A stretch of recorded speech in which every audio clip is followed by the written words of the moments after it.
On February 6, 2005, Stan Smith would hop out of bed and say "Good morning, USA" for the very first time. The second full-fledged series created by Seth MacFarlane tells the story of Stan, a CIA agent, Francine, his wife, their kids, Steve and Haley, Haley's on and off boyfriend Jeff, Klaus, their pet goldfish with the mind of a German man trapped inside of it, and who could forget Roger the alien. Your classic family dynamic that would go on to be the 9th longest running American scripted series of all time, and the 3rd longest American animated show, running behind only The Simpsons and Family Guy. And yet, you really don't hear a ton of people talk about this show. So how has it lasted this long? What makes the show so memorable to the people that do watch it? And what is the overall appeal of American Dad? And so, with over 300 episodes, 18 seasons, and too many Roger personas to count, I'm going to take a look from season to season, from the Fox to the TBS eras, and see why American Dad has lasted so long, and why it's such a timeless classic. This is the American Dad Retrospective.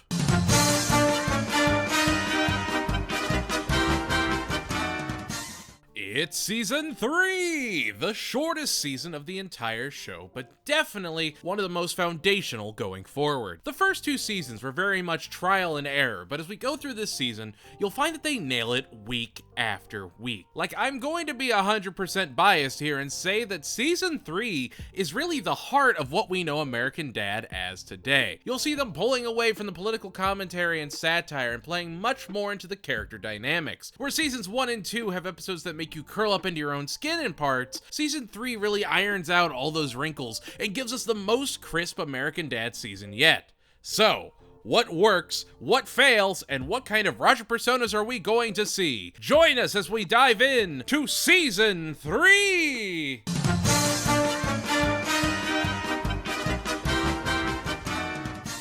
Ah yes, the goo. I'm sorry, I'm just so giddy.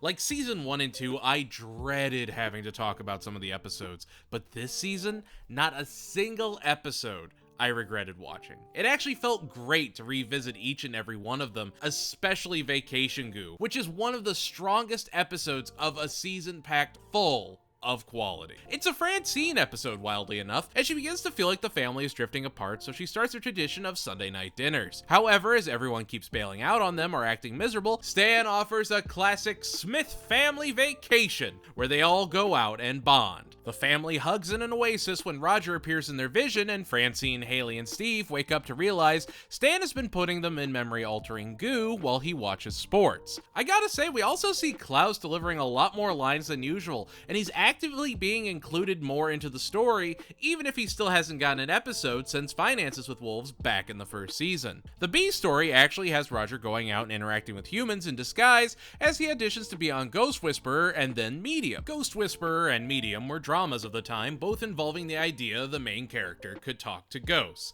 They went on for entirely too long. Go on, Ghost Whisperer and Medium fans. At me. I dare you. Exactly. That's what I thought. Anyway, Roger auditions for a role and ends up getting it while the family promises to take a real vacation, and sure enough, Steve throws the family in the goo to have a delightfully devilish evening with the boys. Both Stan and Steve believing that sometimes you need a vacation away from your family. Roger struggles to cry on cue and it jeopardizes his part. Like, remember back in 4 Little Words when a kid mocks Roger for not having a nose? Here in the first episode of the season, we're seeing Roger not only auditioning as a woman, but getting the role, and no one comments on the nose or anything like that. It's like people are becoming face blind to Roger being an alien, an element that'll be played on much later on. This episode is also the first time we hear Parker say anything. I can't believe I'm saying this, but Parker will go on to be in more episodes than Debbie, Steve's on-again, off-again girlfriend, which is frankly just baffling. Anyway, Haley throws the family into the goo so she and Jeff can shades it up, showing that everyone but Francine just wants to be away from each other. Francine starts to cry as the family decides to genuinely go on a cruise together. The family pack their bags and head out onto the cruise, where Steve gets a girlfriend girlfriend, the family has a genuinely wonderful time, and Roger is performing nightly. Francine thinks everything is going too well and thinks she's been thrown in the goo. Turns out the family was just getting along, and now they're lost at sea, drifting to an island where they think they're being hunted for sport, only to discover they'd found an island resort. I'm glossing over the bulk of the back half of the episode because it's just kinda there as a way to deliver some really terrific jokes. Like, overall, this is a stellar way to kick off a season and is the strongest starter yet. It's a 9.5 out of 10, maybe even a 10 out of 10, as just quintessential American Dad. It's not even like a top 5 episode personally, but Vacation Goo hits all the right notes both comedically and thematically. We have Stan as slightly oblivious but still clever, Francine as the dedicated mom and matriarch, Steve being just awkward and nerdy but never in an aggressive way, and we've seen how Roger interacting with people has started to become more and more natural. Vacation Goo shows the writers have started to fine-tune the formula we'd see going forward as we slide into one of the biggest star-studded episodes yet.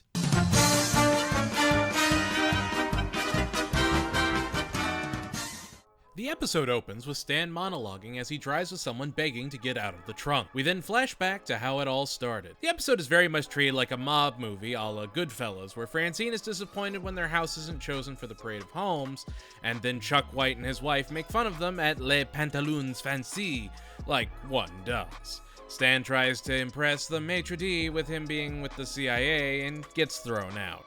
And it's really funny how they turn the tables. Like, that's the joke. A used car salesman is more powerful than a CIA agent for some reason. The B story follows Haley signing up to be a nude model only to have Roger paint her in the class. Again, we see Roger actually going out and interacting with people just because. He just wants to hang out with people, and the writers are growing more and more loose with where he can go. He's also started to take on more personas that, while not named, are still iconic.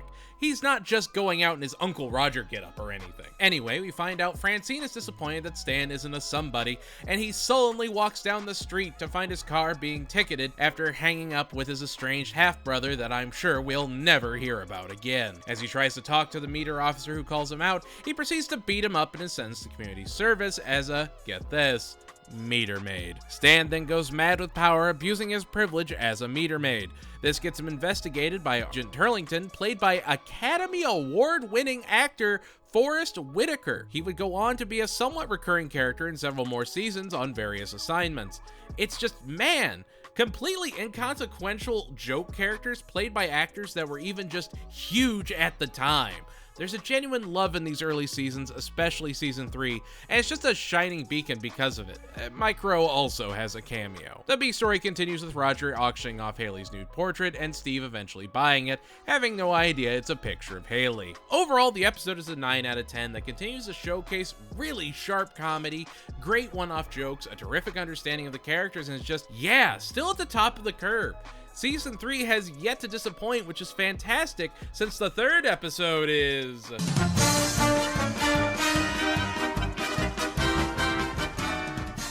Dope and Faith! An episode where the B story outshines the A story like a frickin' supernova ready to blow. But I'm getting ahead of myself. The family is at church at a funeral with the legendary Father Donovan still played by the amazing Martin Mull. Anyway, they start to raffle off the dead man's stuff, and Stan wins a couple's paddle boat when he realizes he doesn't have another friend to go with. Stan tries to find a friend, and after failing to hang out with his boss, leaves downtrodden. The B story starts with Steve hanging with Roger at the carnival, where they're called over by a fortune teller played by Eartha frickin' Kitt, Catwoman, Yzma, a legend of the silver screen. It would be one of the last roles she had before she tragically passed later that same year. When the fortune teller tells Steve he's special, he brags to Roger that he thinks he's more special than him.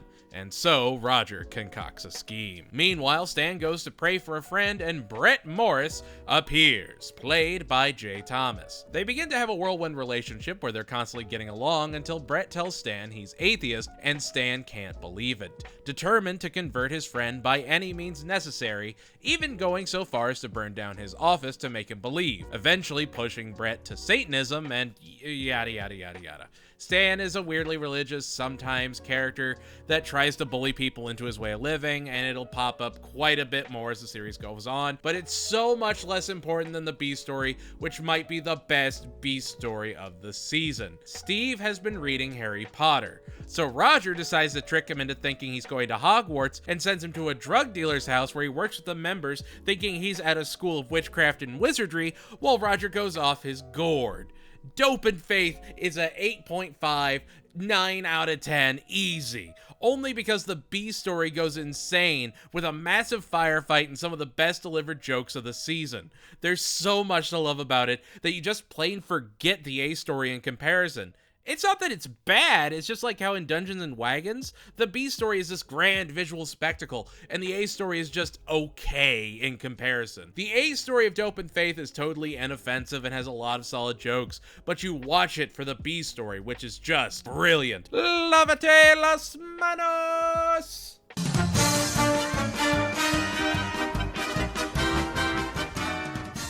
It's the first appearance of Francine's family. We learn she was adopted by a Chinese couple. Mama is played by Amy Hill, who has been in countless projects, and once you hear her voice, you can typically pick her out of a crowd.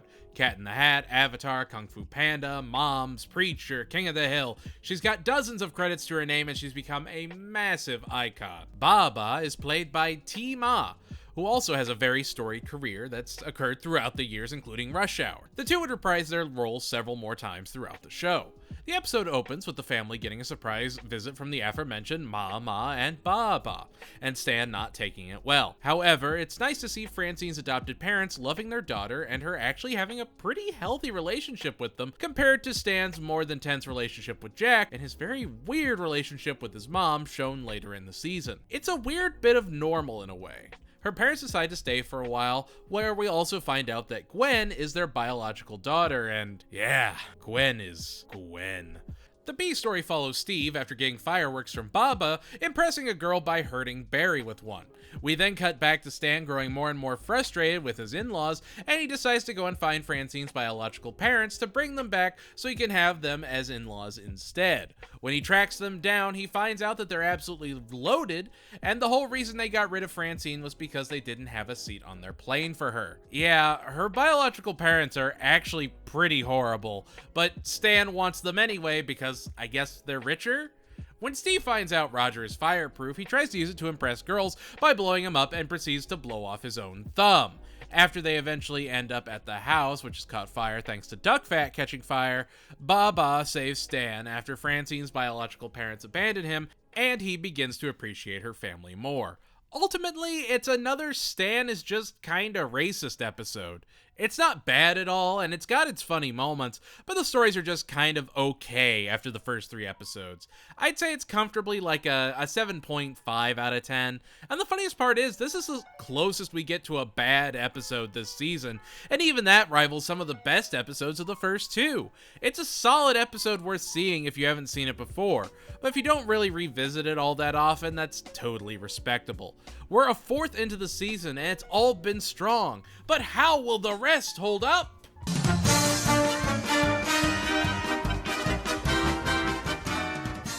Not gonna lie, pretty frickin' well. It's our first intro skip. This packed episode opens with Hayley having a nightmare where she's coloring in an American flag in a classroom as a little girl gets shocked every time she draws outside the lines. TLDR, Stan had Hayley trained as a sleeper agent, however she took it as a message that she shouldn't conform and refuses to settle down, breaking up with Jeff in the process, yet again. She decides to move to Paris and explore her dreams. Bullock tells Stan that if he doesn't use her trigger phrase, everything will be fine. Otherwise, if they're not taken out of the trance after 7 days, they lose self-control. They then are joined by Senator Shepard, who is struggling to find a wife for his very effeminate son. Stan uses the phrase, gets Hayley to marry him, and bing bang boom, turns out in 7 days the sleeper agents then turn on their handlers and try to unalive them. There's sweet moments in Stan and Hayley ultimately show that deep down they love each other and he just wants the best for her. I know this is the second time I've just kinda skirted over the A story, but this B story is monumental. Historic even. After watching an episode of Tex and Mex primetime TV detectives, Steve and Roger decide to make a detective agency. That's right, folks! Haylias is the first introduction of Wheels and the Leg Man. This recurring bit will be a focus of so many great episodes down the line, and to think it all started with this one episode where they argue about their dynamic and eventually go to find their own partners before getting back together like the true crime solvers they are. Fake detective agency, real cases. Wheels and the Leg Man always have a leg up on any mystery. It's much in the same vein as Dope and Faith, where the B story overshadows the A story, but I think the A story does a better job of standing out as opposed to Stan and Brett's friendship. Stan and Haley episodes are traditionally pretty strong. Maybe it's because of Seth and Rachel McFarlane just nailing their performances. Maybe it's because they just have really sharp dialogue.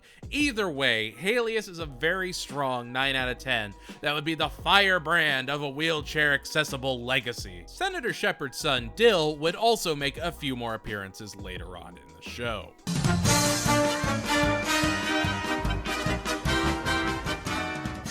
The 40-Year-Old Virgin was a Judd Apatow movie that starred Steve Carell as, 40-Year-Old Virgin. It was a hugely successful comedy of the 2000s. The 42-Year-Old Virgin is just a really weird dynamic retelling of the movie where Stan has never unalived anyone as an agent, instantly losing the respect of his son and Francine, while Haley loves that he's never taken a life. Roger, disguised as Chili, because he's got ice in his veins, alongside Stan's CIA poker buddies, are determined to help him finally unalive someone. The B story is Steve acting out and a new neighbor began stalking him, as he was a convicted sex bad guy that plans to abduct Steve and his friend. All of this culminating in a water park showdown where Stan is ready to face his fears and finally take a life. I know I'm being super short with this episode, but it's because the premise is just so closely tied to the 40-Year-Old Virgin that it doesn't really need a ton of explanation. The strongest part of the episode is the dialogue and how the characters play off each other. I know it's a high bar, but I think it's the most emotive Roger has been up to this episode. We get knockout performances from everyone, and I mean there are jokes I still think about and regularly quote to this day.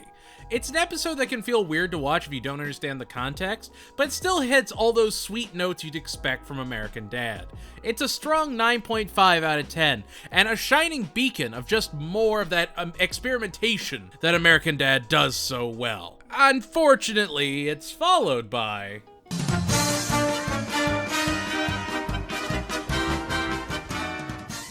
Alright, this might be the worst episode of the season. Still not a bad episode, but the worst episode. What does Lincoln Lover and Surrogate have in common? Why, they both focus on Stan being super homophobic. The episode opens with Stan raising the flag outside with the family and shooting a bald eagle when he waves over Greg and Terry to remind them that he's cool with the man-on-man crowd, in his words, before they announce that they're going to try and have their own family via in vitro fertilization, and then he starts to go into a huff. The B story follows Steve and Roger throwing a sleeping Klaus down a water park slide, and him vowing revenge. That's right, Klaus is a focus of the B story, and is arguably the best Klaus story we've gotten so far, that just shines brighter because it's attached to the A story that is largely forgettable. Francine agrees to be a surrogate for Greg and Terry, and Stan eventually steals the baby, drives it cross country, and then after encountering a lesbian couple, played by Jane Lynch, who would also show up in the next episode,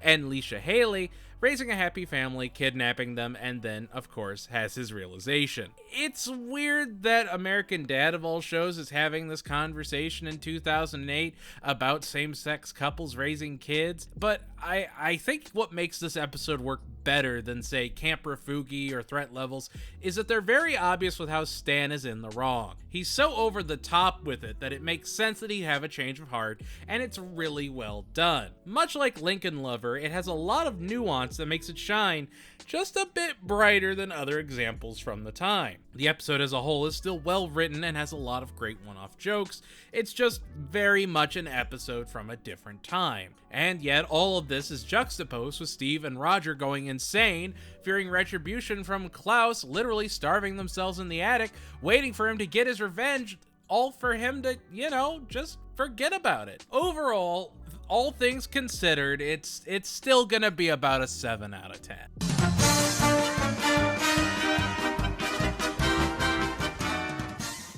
It's our second Christmas episode! Stan is disappointed with how the family decorated for Christmas, even though they did a wonderful job, and decides to go and get a new tree on Christmas Eve so that he can find the perfect one while forcing the family to wait in the car. Stan gets crushed under the tree and goes to heaven, where he has to plead his case in heaven court in order to come back to life and save his family with the help of an angel trying to get her wings, played by Paget Brewster. And her father, the judge, is played by the legendary J.K. Simmons. Pretty cool, right? Anyway, Stan holds God hostage with a heaven gun and learns that he doesn't know everything, and the reason of the season is spending it with your family. And it's the exact same message as the last season.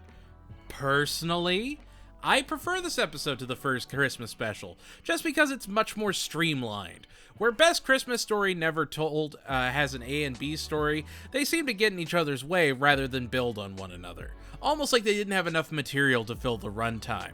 The Most Adequate Christmas Ever has just the one story and it sticks to it, really trying to hammer in that Stan is a know-it-all that needs to appreciate what he has. It actually feels like a full-on Christmas special, even including a Godfather element with Jesus' birthday party in heaven. They had an idea and they fully realized it. The Most Adequate Christmas Ever is just an evolution of the Christmas formula and a strong 8 out of 10.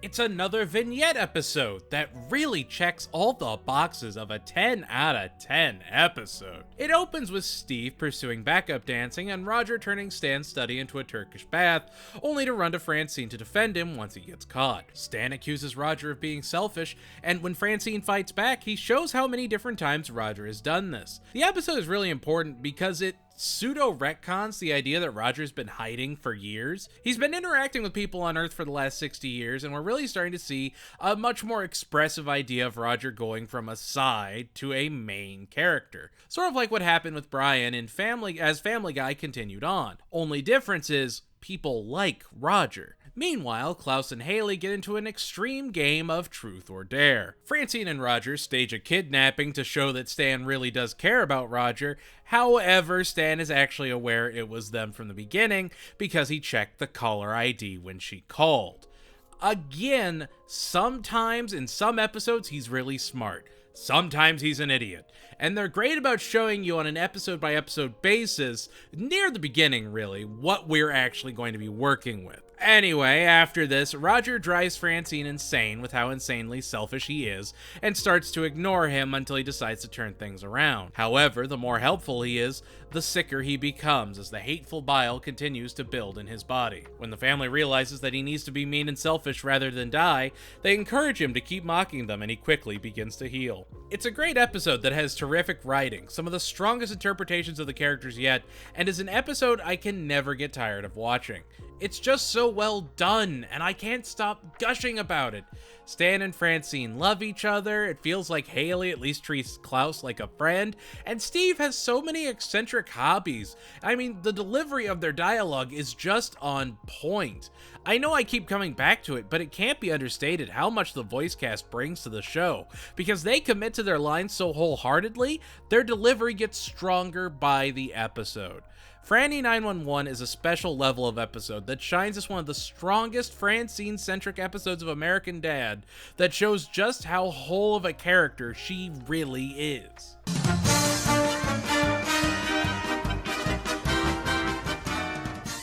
So, Tearjerker. Where Family Guy has the Blue Harvest Star Wars specials and Cleveland Show would have the Die Hard parody, American Dad decides to parody just James Bond-esque movies where they have Stan as an American spy who has to stop Tearjerker, played by Roger, from replacing celebrities with robots and creating the most Oscar-worthy movie ever, Oscar Gold. That would be so sad it would make the audience cry until they died. Francine plays the femme fatale, sex pun to come, and we see Klaus as a human again.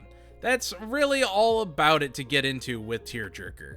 It's not that it's bad or anything, just boils down to, it's James Bond but American Dad. I actually really enjoyed Tearjerker, and I appreciate that they tried to make it unique.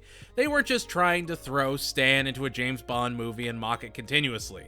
They were trying to actually elevate it, and that's kinda what makes it shine. From Greg and Terry being Roger's henchmen to the Oscar Gold trailer, and even the boat tour of the secret villain lair, there are so many things that work in the episode, and it still stands up after all this time.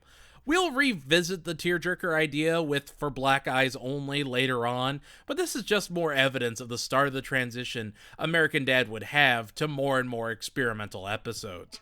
Looking back on Season 2 and 1, Season 3 really does feel like a natural improvement of everything brought to the table.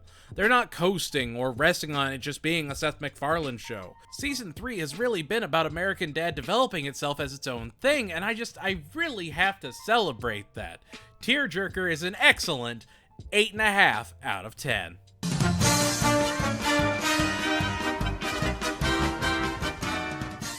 We get introduced to Hercules, a butcher who Francine visits regularly, and as Francine and Stan are enjoying themselves, Stan's mom calls to let him know she'd been dumped. Again. Stan's mom is played by the legendary Swoosie Kurtz, who was actually back in Failures and not a factory-installed option in the Golden Turd scene, but now she'd be a series somewhat regular. Francine is weirded out by the relationship between Stan and his mom, and honestly, you can't really blame her. The B story focuses around Klaus wanting to be held and Steve helping him until he develops ick. Small note, but this would be the first time we see the changing closet where Roger keeps his disguises, and it ever so subtly sets up the near infinite option of costumes and characters at his disposal. When Francine tricks Roger into walking in on Stan and his mom in the bath, he quickly comes around and agrees to help Francine fix whatever is going on. Basically, Stan has been kidnapping his mom's boyfriends and stranding them on an island so they wouldn't hurt his mom. Eventually, his mother puts her foot down, marries Hercules, and they all move on. The stories are actually just okay. It's the jokes that sell the episode, though. It's not bad enough to skip, and definitely not a bad episode overall. The dialogue is still phenomenal, but it would probably still be just a 7.5, maybe 8 out of 10. It's nice to see Klaus still has that toxic manipulative side to him that will be played on later as the series goes on. Like, we're not losing elements from these characters, they're not dropping parts of themselves as we get deeper in. They're just getting more fleshed out, and that's a great extra touch, especially when we look at...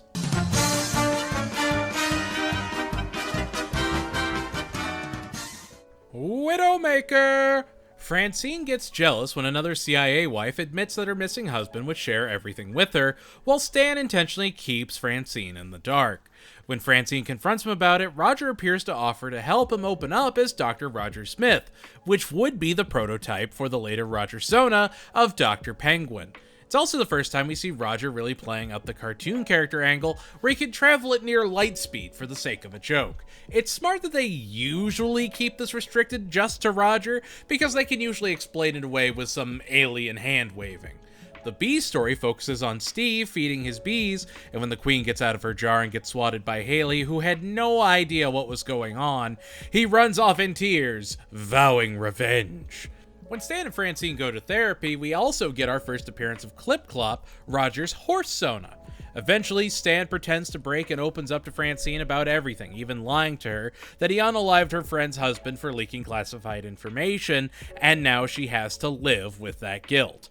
I actually really like this episode, because it shows off that Stan is a very clever agent, and there's a reason deep down for why he's the way he is. It's also just nice to see Stan and Francine actively trying to get along. Like, it's all because Francine wants to know more about Stan, and it's just that dynamic that makes them feel like a real couple. I don't know, I keep coming back to it, but the family dynamic really is one of the strongest in any animated comedy.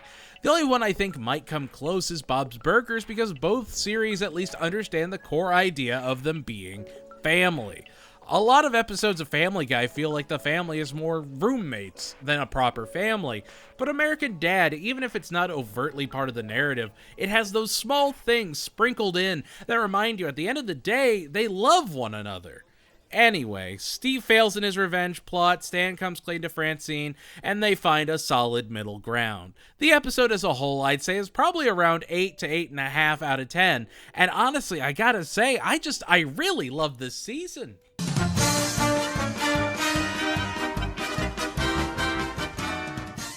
We open in a Cold War flashback where Stan is outsmarted by a Russian spy known as Surrogate, and is thrown in a Russian prison.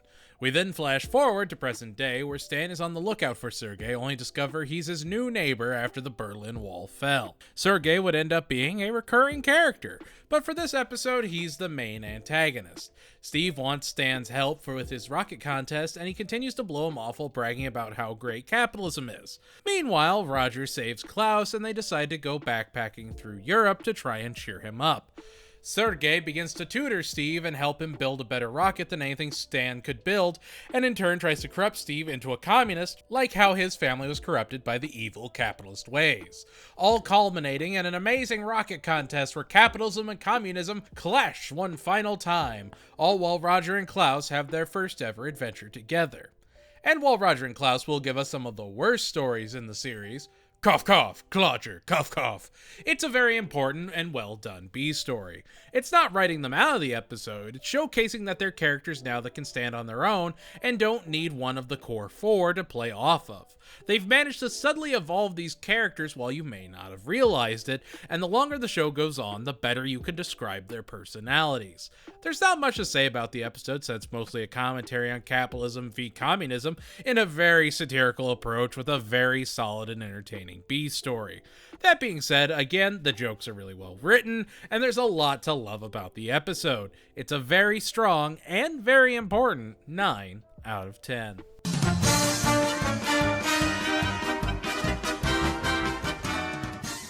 Other than the quick intro in Haylias, this is actually our first subverted intro where the episode starts from within the intro sequence, something the show would continue to experiment with. Obviously not something it alone does or has done in the past, since Family Guy and The Simpsons have also both done it, but it's still neat to see for the first time in such a wild show. As Stan is singing the intro and grabs the paper, he sees a picture of Roger on the cover, and when he confronts him, he reveals he's been selling pictures of himself as acclaimed photojournalist Parker Peters. He's then hired by the CIA to hunt himself down with Stan as his assistant, who frantically tries to get him to sneak away again so that he and his family don't get punished for aiding and abetting him. The A story is an alien in a disguise helping the CIA find himself, with Stan as his assistant. The B story is Francine absolutely hating left-handed people. Remember what I said about the charm of American Dad? It'll give you a super out there and eccentric A story and couple it with a very down-to-earth B story that comes with a wild angle to it. Office Spaceman might very well be the best episode of the season. It has everything in perfect amounts. Great jokes, great characters. Roger is at his best written in this episode. You can really tell they were pushing the envelope of what would work. This episode is over a decade old now, and I can still quote it almost verbatim because I have seen it easily over 30 times. Office Spaceman may very well be my favorite Fox-era American Dad episode, bar none. It's not a matter of it being a 10 out of 10 episode. It's not just the best American Dad has ever been. It's probably the strongest 23 animated minutes of comedy on broadcast television ever. That's right. I'd put Office Spaceman against any episode of Family Guy, Simpsons, Bob's Burgers, Duncanville, whatever, and I would say it comes out on top. This is how you write animated comedy. Office Spaceman is excellence, and a shining beacon of how strong this season truly is.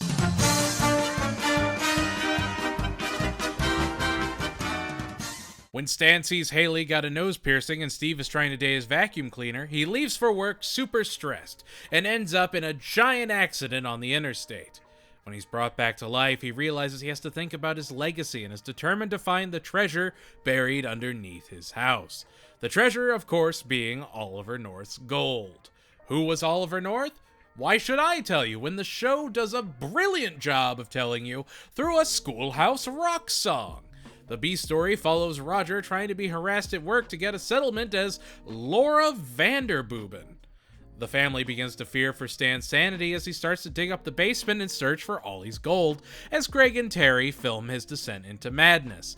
Stan, however, absolutely finds the gold, but has to give it up when his makeshift cave collapses on him.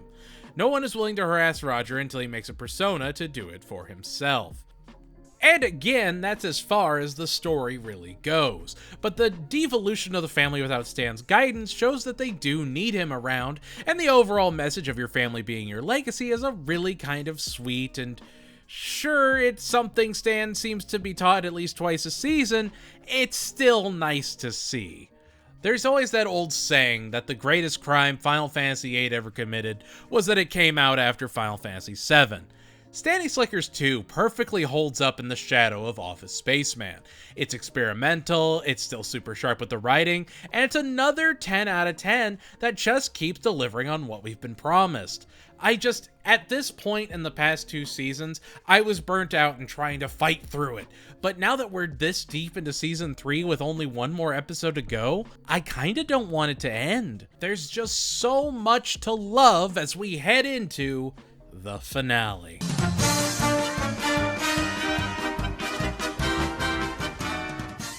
It's spring break! Woo! Francine has to go to take care of Baba, while leaving Stan to take care of the house and kids. The B story is Roger turning the house into an MTV spring break stage, where he does everything to become the king of spring break. The C story is Steve having Carmen Selectra go through a long list of demands before she can take his virginity. While the massive spring break festivities are going on, Stan finds a spring break buddy and a college girl, and the two begin to hang out, making Stan feel young again. However, when spring break is over, Stan tries to keep it going when Francine confronts him and learns to humor him from time to time and make him feel special. Because sometimes you just want to be seen. It's a very sweet episode when it's all said and done, and it's very much another Stan and Francine finding what makes them as a couple work. As season finales go, I'd say it's not as strong as Joint Custody, but it may be the better Stan and Francine vehicle when compared to, say, Tears of a Clooney. It's got a lot of great elements that really keep it together as we wrap up on a dynamite 9 out of 10.